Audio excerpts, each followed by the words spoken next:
सत्संगत जी बड़े प्रेम और सत्कार से कहना जी, धन निरंकार जी। दास का विनती है वीडियो को अंत तक देखिएगा, जिससे दास आपका आशीर्वाद ले सके। सत्संगत जी, करवा चौथ का यह व्रत अपने पति की लंबी उम्र के लिए रखा जाता है। पति की आयु लंबी हो, स्वस्थ हो, सुखी हो, इसलिए माताएं पत्नियां भूखती रहती हैं दिन भर।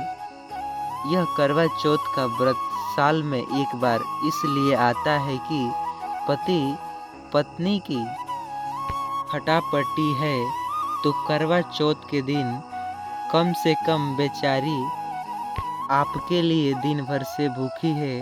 अपने गुस्से को भुलाकर, अपनी पुराने बातें को भुलाकर आओ और वो आपकी लंबी आयु के लिए भगवान से प्रार्थना करती है, उपवास रहती है, चंद्रमा को अर्घ देकर के प्रसन्न करती है। और आप भी धर्म है, आपका भी धर्म बनता है कि आज अपने हाथों से उसे कुछ खिलाकर उसका व्रत पूरा किया जाए। तो पुरानी बातें को भुलाकर पति और पत्नी के लिए जीवन में एक नई प्रेम के साथ नई जिंदगी की शुरुआत हो। यह करवा चौथ का व्रत का उद्देश्य यह है कि बस इसका यही उद्देश्य है कि पति पत्नी में प्रेम बना रहे, एक दूसरे पर विश्वास, अटूट विश्वास रहे। क्या रिश्ता को चलाने के लिए ना ही सब्जी दाल स्वादिष्ट तब होती जब बराबर मात्रा में नमक होती, हल्दी होती, धनिया होती, मसाले होती, तब न स्वाद। उसी प्रकार जीवन की स्वाद उसी में है। थोड़ा प्रेम हो, थोड़ा रूठना हो, थोड़ा मनाना हो। जीवन रिश्तों में सबकी ज़रूरत है, हर जगह पर सब सही है सत्संगत जी। और सबसे ज़्यादा ज़रूरत तभी पड़ता है विश्वास की। पत्नी विश्वास ना टूट पाए पति के प्रति, और पति का विश्वास अपने पत्नी से अपनी विश्वास कायम करे। चांद को अर्घ देने का सही समय रात्रि 8 बजकर के बाद होता है। मुहूर्त बताया गया है कि विद्वानों के माध्यम से तो केवल आपका यह व्रत जब चांद का दर्शन हो जाए तभी आप इस व्रत को पूरा करिए। अच्छा, करवा चौथ का मतलब है, करवा एक मिट्टी के बर्तन का नाम होता है और उसमें चलनी में दिया जलाकर स्त्रियां अपने पति का मुख देखती हैं। क्या यह बात सही है? तो चलनी पर ही दिया रखकर मुख क्यों देखा जाता है? और एक बात जरा ध्यान से सुनिएगा, चलनी का जो मुख होता है स्त्री के तरफ होता है, क्योंकि इस तरफ दिया रखा जाता है। और चलनी की जो पीठ होती है वह पति के चेहरे के दिखाती है। क्या ऐसा है? कभी सोचा? क्या आपने सोचा है इसका आध्यात्मिक कारण क्या हो सकता है? चलनी का गुण क्या है? चलनी का गुण यह है कि वह कचरे को बचाकर रखे और अच्छाई को बाहर दे देती है। महात्मा जी या फिर बहन जी, आप जैसे ही कोई भी आटा हो, कुछ भी चालते हैं तो जो खराब चीज़ होता है वह चलनी में ही रुक जाता है, और जो अच्छा चीज़ होता है, खाने की चीज़ होती है, वो बाहर निकल जाता है। तो पत्नी का प्रेम देखिए पति के प्रति कितना है कि पत्नी उस चलनी के मुख की ओर खड़ी होती है और मानो यह कहती है कि यदि हमारे और आपके जीवन में कोई बुराई है तो वह बुराई मेरी तरफ रह जाए और अच्छाई आपकी तरफ चली जाए।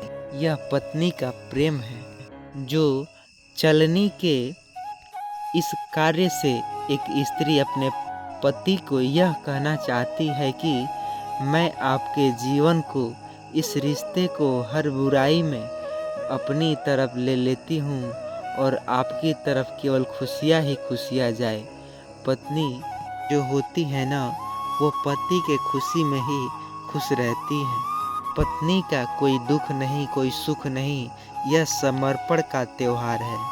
हर स्त्री के सम्मान को हम पुरुष लोगों का यह धर्म है कि हर स्त्री का सम्मान करे, स्त्री जाति का सम्मान करे, चाहे वह माँ के रूप में हो या फिर बहन के रूप में हो, बेटी के रूप में हो या फिर पत्नी के रूप में हो।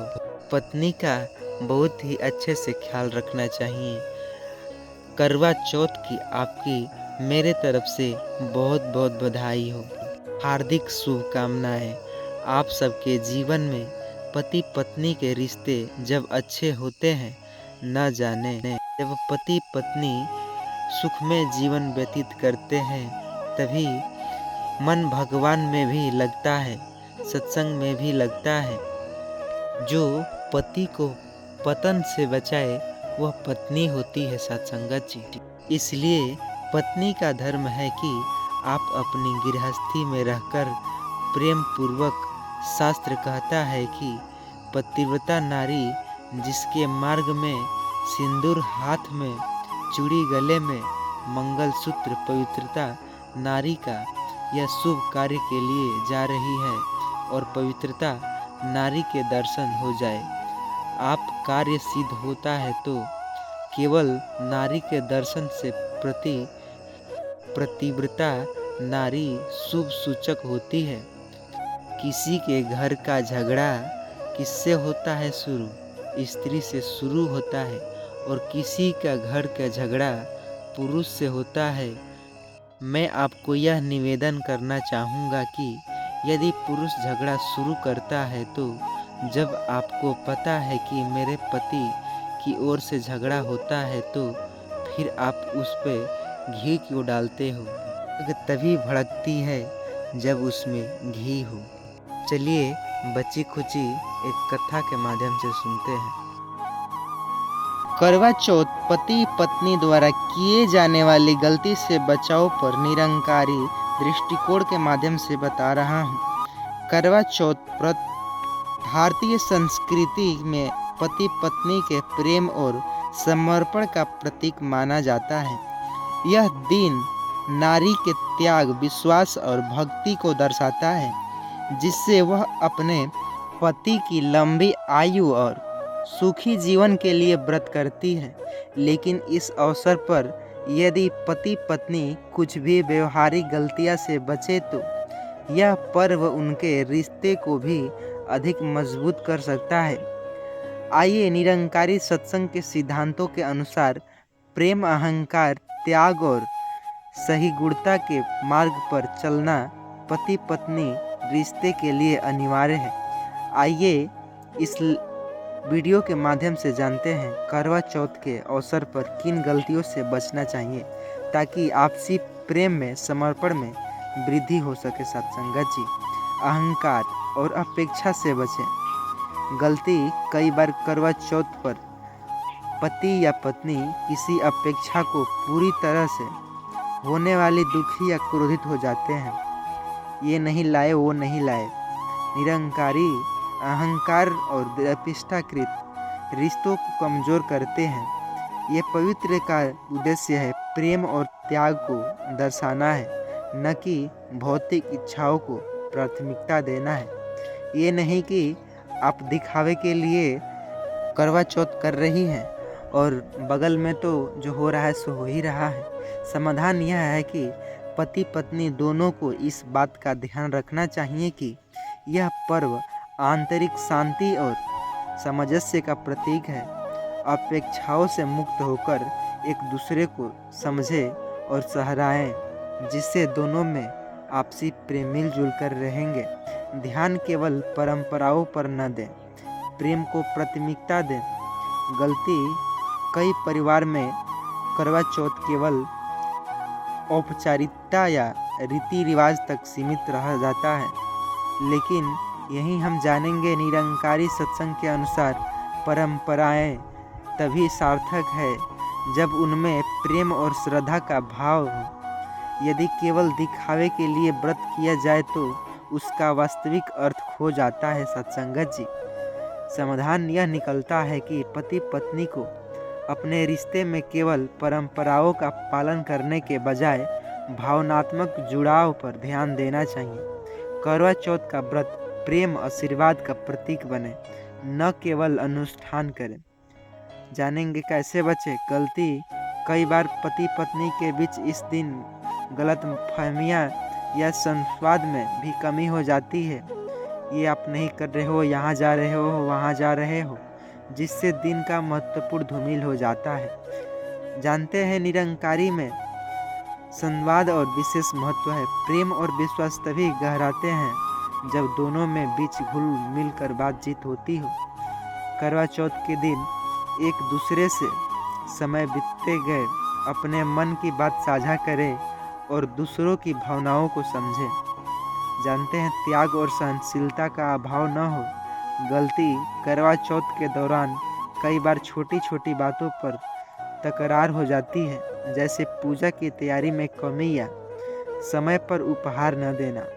निरंकारी दृष्टिकोण सत्संगत जी सिखाता यह है कि त्याग और सहनशीलता रिश्ते को मजबूत बनाती है। तकरार से बचने के लिए सहनशीलता और धैर्य का अभ्यास करना जरूरी होता है। समाधान इस दिन प्रेम के प्रतीक के रूप में छोटी छोटी बातें को नज़रअंदाज करें और सकारात्मक को बनाए रखें। उपहार या दिखावे पर जोर न दें। उनके पति ने वो दिए और मेरी पति ने कुछ भी नहीं, ऐसे दिखावे ना करें। करवा चौथ के अवसर पर पति पत्नी में कई बार महंगे उपहार देने या दूसरों से तुलना करने का प्रचलन देखा जाता है। निरंकारी दृष्टिकोण प्रेम का मूल्य भौतिक वस्तुओं से नहीं मापा जा सकता। दिखावे में रिश्ते सच्चाई कम होती है और असंतोष बढ़ जाता है। उपहारों की जगह भावनाओं का आदान प्रदान करें और एक दूसरे की उपस्थिति को भी बड़ी आसानी से सबसे पहले उपहार मानें। शरीर और मन को शांत रखें। ध्यान रखें यह गलतियाँ जो कि कोई नहीं बताएगा। व्रत के दौरान शरीर को ज़रूरत से ज़्यादा कष्ट ना दें या ज़बरदस्ती व्रत ना करें। कई बार स्वास्थ्य को नुकसान पहुंच जाता है। निरंकारी दृष्टिदोष के अनुसार संतुलन और विवेक हर काम में आवश्यक है। यदि किसी की सेहत व्रत से करने में अनुमति नहीं देती है तो प्रेम और विश्वास के साथ इस बात को भी समझना चाहिए। समाधान यह है कि पति को पत्नी के स्वास्थ्य का ध्यान रखना चाहिए और व्रत का बोझ न बनने दें। प्रेम के लिए व्रत का अर्थ त्याग है, न कि स्वास्थ्य को जोखिम में डालना है। सत्संगत जी दूसरों की तुलना से बचें। गलती कई बार पति पत्नी इस पर्व पर दूसरों के रिश्ते या उपहारों से अपने रिश्ते की तुलना करने लगते हैं। निरंकारी दृष्टिकोण के अनुसार हर रिश्ता अनूठा होता है। तुलना करना न केवल रिश्ते में तनाव लाता है बल्कि आत्मसंतोष को भी कम कर देता है। समाधान यह है कि इस दिन का आनंद अपने तरीके से लें और अपने रिश्ते की अनोखी विशेषताओं का सम्मान रखें, न कि किसी दूसरे के कहने पर बहकावे पर तुलना करें। ये नहीं कर रहे हो, ये नहीं कर रहे हो। धैर्य और समझ का अभाव ना हो। गलती करवा चौथ की तैयारियों में अक्सर तनाव हो सकता है, जिससे छोटी छोटी बातें पर झगड़ा हो जाती है। सत्संग में बताया जाता है कि धैर्य और समझ किसी भी रिश्ते की नींव होते हैं। किसी भी परिस्थिति के समय बनाए रखें अवश्य। यदि कोई कठिनाई आए तो धैर्य और समझ के साथ उसका समाधान करें। आपसी सहयोगी से यह दिन और भी खास बन सकता है। अंतिम जुड़ाव पर ध्यान दें। कई बार करवा चौथ केवल बाहरी रस्मों तक सीमित रह जाता है, जिससे आत्मिक और प्रेम की कभी महसूस नहीं होती। सत्संगत के अनुसार किसी भी रिश्ते का आधार आत्मिकता जुड़ाव है। यह पर्व एक अवसर है जब पति पत्नी अपने रिश्ते को आध्यात्मिक दृष्टिकोण से मजबूत कर सकते हैं। इस दिन एक दूसरे के प्रति आभार प्रकट करें और रिश्ते को आध्यात्मिक उन्नति का संबंध बनाए। परिवार और समाज में सामंजस्य भावनाएं बनाए। गलती कई बार कर देते हैं करवा चौथ पर अपने पति पत्नी के बीच विवाद करने के सामने आ जाते हैं, जिससे रिश्ते में गरिमा कम हो जाती है। निरंकारी सत्संग के अनुसार परिवार समझ और सामंजस्य बनाए रखना महत्व का बताया जाता है कि एक दूसरे की भावना का सम्मान करें और सार्वजनिक स्थलों पर स्वयं रहना जरूरी है। परिवार और समाज के बीच प्रेम और सम्मान का संदेश दे ताकि यह पर्व सभी के लिए प्रेरणादायक बने। निष्कर्ष हमें यह निकलता है कि करवा चौथ पर न केवल एक पर्व है बल्कि पति पत्नी के बीच प्रेम और विश्वास की परीक्षा भी है। निरंकारी सत्संग के अनुसार इस दिन केवल रस्में निभाना पर्याप्त नहीं, बल्कि आपस समझ, धैर्य और सहनशीलता से रिश्ते को मजबूत बनाना जरूरी है। पति पत्नी को चाहिए कि वे अहंकार, अपेक्षाकृत और दिखावे से दूर रहें और इस पर्व को आध्यात्मिक प्रेम और श्रद्धा से बनाए रखें, जिससे न केवल उनका रिश्ता प्रगाढ़ हो सके बल्कि उनके जीवन में शांति और संतोष का भी प्रभाव हो सके। साथ संगत जी, वीडियो पसंद आई हो तो अपने महात्मा जनों के पास शेयर कीजिएगा और चैनल पर नए चैनल को सब्सक्राइब कीजिएगा और कमेंट में धन निरंकार लिखना ना भूलिएगा। साथ संगत जी।